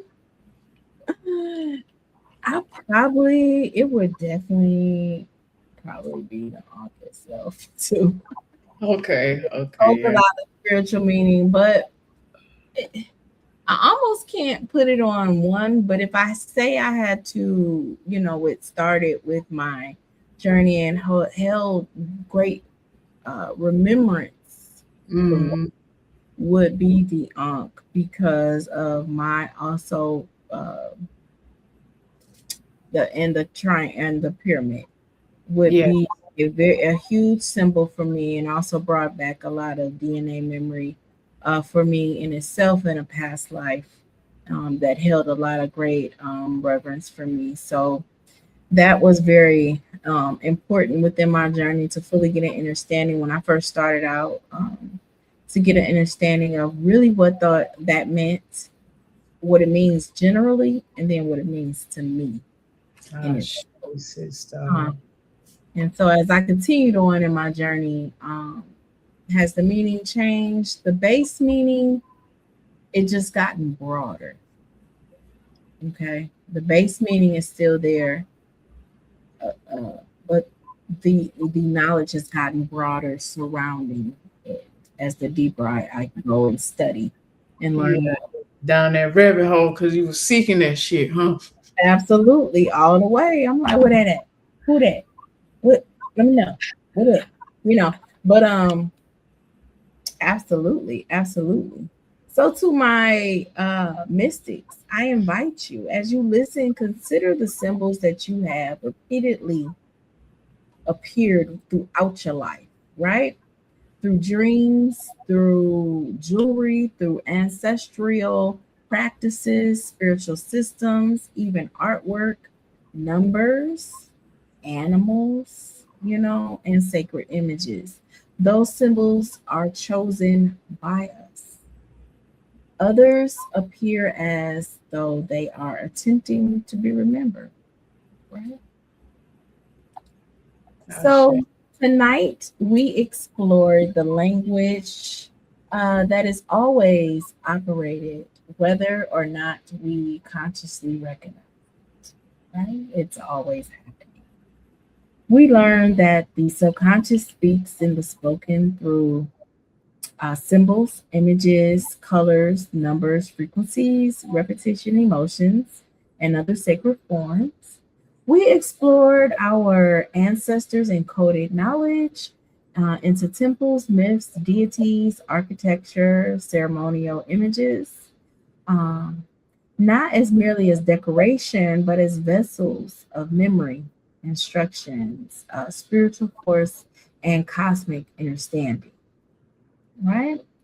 Goddess Southern showed us how intention can be considered into a into a sigil, carried, charged with energy, and released into a deeper mind, right? Goddess Mystic Light carried us into an ancient understanding of ancient geometry, sacred geometry, which is known by the ancients as, I misspoke, but known by the ancients as shape power. The recognition of that form is not empty, and that certain shape can organize the consciousness, energy, space, and meaning in itself. So mystics know that fire moves energy. Symbols give energy instructions. Frequency carries pattern. Numbers reveal orders. Shapes create energetic architecture. As we continue working with symbols, remember that sacred imagery should not be treated as empty decorations by far. Learn its origin, right? Do your studying. Learn your origin. Respect its cultural context. Understand the force itself, the lineage, the deity, the transition, or the spiritual principle connected to it. And when you create your own sigil, be clear about how you are commanding what you are feeding it and what you are inviting it or into its form. Okay? Be very clear upon that. So, my final message to you, mystics, today is you are already living within a world of symbols all around us, right? The purpose of this teaching is not to simply make you see more images. No.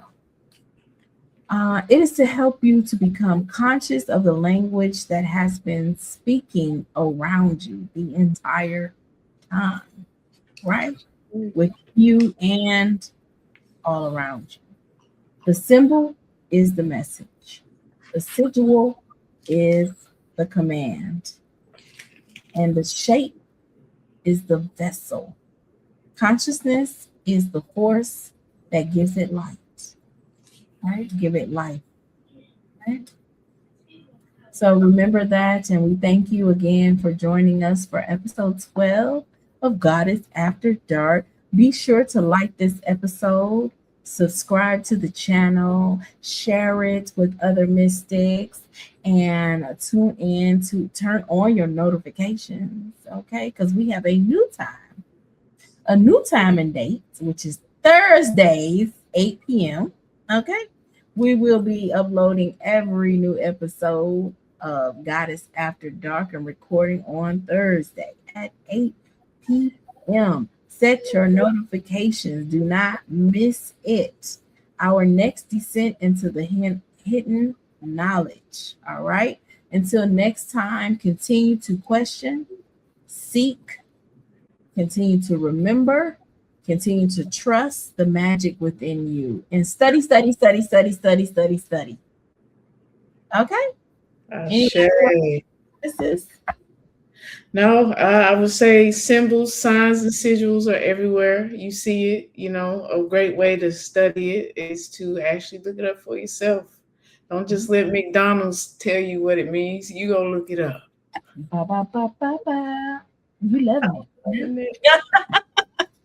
All right. Y'all have a good one. Peace.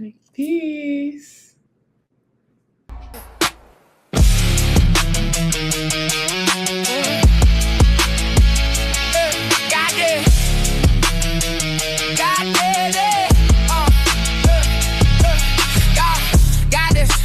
Goddess after dark,